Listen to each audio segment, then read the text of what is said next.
Tingnan nyo guys, itong concrete slab na nakikita sa 26 feet o 8 meters talaga naman oh. Ito yung top cover guys o final cover doon sa treasure. Ang treasure nito guys ay nasa ilalim nito. Ito yung pinatong niya sa item.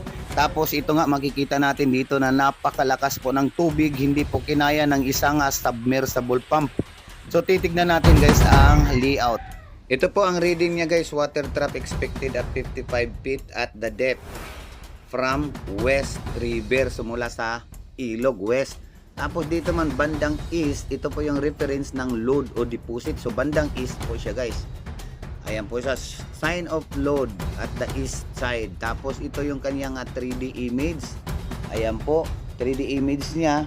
Nasa ilalim po ay deposito po ito. Ayan po guys, yung kulay blue, yan yung water system o water tap. Ito sa layout guys na natagpuan sa Rizal noong 2026. Ganito po ang lalim niya ng item. So nasa ano siya, nasa 55 feet to 60 feet yung item load. Ayan po. Pero ito guys, itong pinakita ko sa inyo ngayon guys ay nasa Mindanao ito. Kaya pwedeng hindi sila pareho ng layout guys. Kasi dito 26 feet lang nakita yung concrete slab na may tubig na. Ayan, yung concrete slab. Tapos kasunod niyan ay treasure box na.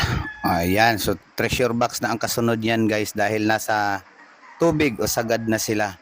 So ganito guys, tatlong concrete slab yan Yung unang concrete slab nasa 12 feet, tapos pangalawa nasa 27 feet.